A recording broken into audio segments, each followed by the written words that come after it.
Assalamualaikum warahmatullahi wabarakatuh. Om Swastiastu, Namo Buddhaya, salam kebajikan. Selamat malam teman-teman semua. Pada kesempatan ini, pertama saya ingin perkenalkan diri. Nama saya Sakaras Cisan, biasa dipanggil Cisan. Saya dari Fakultas Ekonomi Prodi Manajemen. Saya dari kelas 11, ruang 304. Baik teman-teman, pada kesempatan ini saya ingin menceritakan tentang diri saya, apa yang saya rasakan, apa yang telah saya rasakan selama ini ya teman-teman. Sebelum menceritakan pengalaman saya ingin membacakan sebuah pantun ya teman-teman.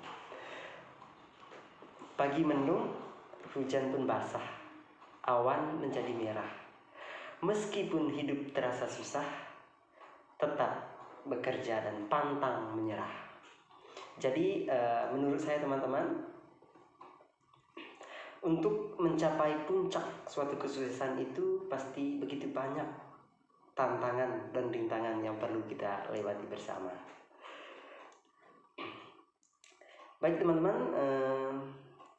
saya ingin memulai menceritakan pengalaman saya semenjak saya SD sampai saya masuk di Universitas Pamulang sekarang. Jadi teman-teman, setelah saya tamat SD tahun 2016, saya mau lanjut SMP atau sekolah menengah pertama ya teman-teman. Pada waktu itu saya minta kepada orang tua, Bu, Pak, saya ingin lanjut ke jenjang sekolah menengah pertama. Tapi apalah daya, orang tuaku tidak mampu untuk melanjutkan saya karena kakak saya masih ada yang SMA dan masih ada juga yang SMP waktu itu. Terus saya menangis, malam-malam saya menangis supaya saya bisa masuk SMP karena teman-teman saya sudah pada daftar waktu itu. Puji Tuhan waktu itu begitu saya mau injak SMP, saya mendapatkan yang namanya program Indonesia Pintar atau disebut dengan KIP. Nah, dengan KIP itu saya ada pegangan bahwa saya bisa melanjutkan pendidikan ke sekolah menengah pertama. Nah, setelah saya mendapatkan kartu KIP itu, orang tua saya mendukung saya dan saya juga meminta kakak untuk membantu saya dalam menyelesaikan sekolah menengah pertama. Setelah saya daftar, saya diasramakan di dekat persawahan, dekat jauh dari orang tua waktu itu jauh. Saya tinggal di tengah-tengah persawahan. Kalau saya pulang sekolah, saya cari kerja harian bajak sawah 25.000 sehari, setengah hari ya teman-teman. Saya mulai berpikir kalau saya mau lanjut ke jenjang sekolah menengah atas pasti harus menabung dari sekarang. Waktu itu saya menabung saya setiap minggu biasanya saya tabung ke koperasi. Kayak di kampung itu ada istilahnya koperasi kredit waktu itu. Ada istilah simpan pendidikan sepeda waktu itu, simpanan dana pendidikan. Nah, saya tabung di sepeda tersebut. Setelah saya tamat SMP, waktu itu saya lihat di tabungan di koperasi udah 3 juta lebih. Waktu itu saya menangis juga ya teman-teman. Saya menangis kepada orang tua saya bilang saya mau lanjut ke jenjang pendidikan SMA, sekolah menengah atas, saya bilang. Tapi orang tua saya selalu bilang kami nggak mampu.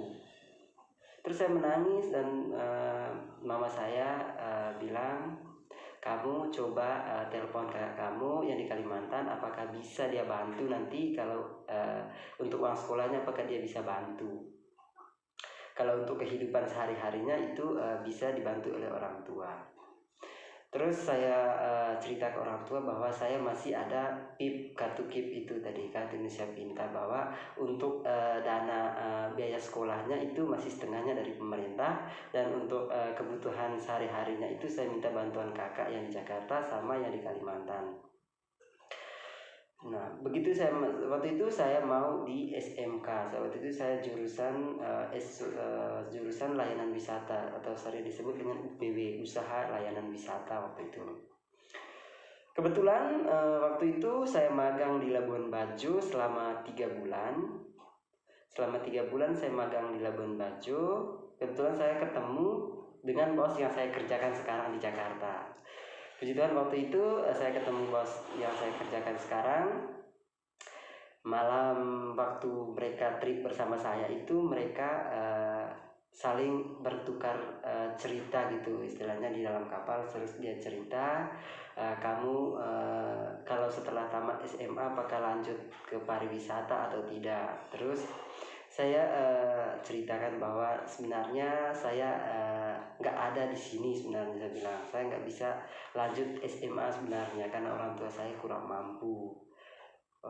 Nah, bos yang saya kerjakan sekarang terharu mendengar cerita saya, dan dia minta nomor WhatsApp saya supaya kalau udah tamat dari SMK atau tamat dari SMA itu bisa menghubungi dia untuk bisa merantau ke Jakarta. Setelah saya tamat SMA waktu itu belum tamat sih, waktu itu belum tamat, sebelum UAS saya minta kepada orang tua juga apakah saya lanjut atau tidak. Waktu itu orang tua saya merestui awalnya karena hanya saya yang masih sekolah waktu itu. Kakak saya udah tamat semua, udah kerja, sehingga kakak saya bisa bantu untuk melanjutkan kuliah perkuliahan saya. Tapi mungkin Tuhan telah menyiapkan sebuah yang terbaik buat saya untuk masa depan. Pas Desember mau tamat, saya mau tamat di bulan April, ayah saya meninggal pada bulan Desember, sehingga peluang saya untuk melanjutkan ke jenjang pendidikan tinggi itu sudah nggak ada lagi karena tinggal mama saya sendiri. Jadi waktu itu ayah saya sakit selama 2 bulan. Saya udah mulai kepikiran bahwa saya nggak bisa melanjutkan karena saya udah sakit. Karena Tuhan lebih menyayangi ayah saya, Desember udah meninggal, dan harapan saya untuk kuliah itu sudah nggak ada. Nah, di bulan Mei waktu itu saya ingat betul, waktu itu malam saya mulai berpikir mungkin saya harus merantau. Tapi saya ingat waktu itu ada bos yang nitip nomor ke saya, coba saya hubungin. Puji Tuhan, bosnya terima dan dia bilang, kalau kamu ingin bekerja, ayo datang ke Jakarta. Nah, sampai di Jakarta, saya kerja apa adanya aja di Jakarta. Saya tidak memandang pekerjaan ini kotor atau bersih, karena saya tahu orang tua saya dari keluarga yang begitu sederhana, yang tidak kecukupan, sehingga kita nggak memilih-milih pekerjaan lah, karena hidup di kota itu mencari sesuap nasi itu begitu susah. Jadi dengan berjalannya waktu, saya sudah 1 tahun di Jakarta. Setelah itu saya minta ke bos saya untuk melanjutkan ke jenjang pendidikan tinggi, karena saya sangat haus akan ilmu atau sangat haus akan pendidikan gitu.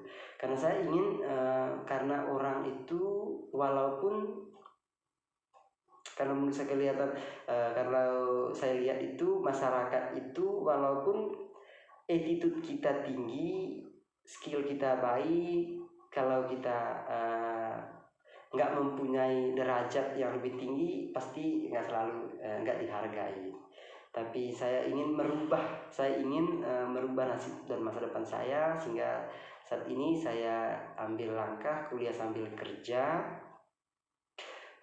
kerja walaupun gajinya ya hanya untuk memenuhi kecukupan hidup saya sehari-hari. Tapi puji Tuhan sampai saat ini udah mau injak semester 2, semuanya berjalan lancar. Alhamdulillah, karena Tuhan selalu ada untuk saya.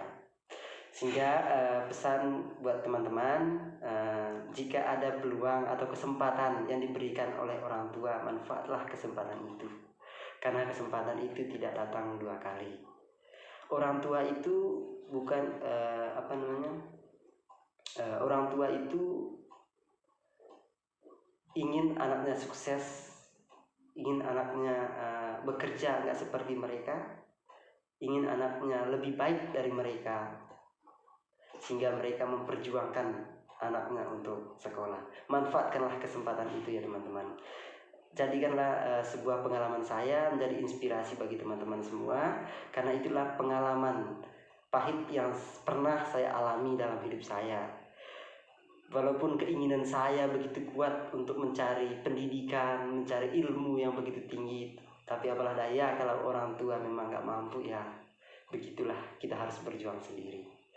Tetap semangat, jaga kesehatan, semoga kita bisa sukses dengan kerja keras kita sendiri.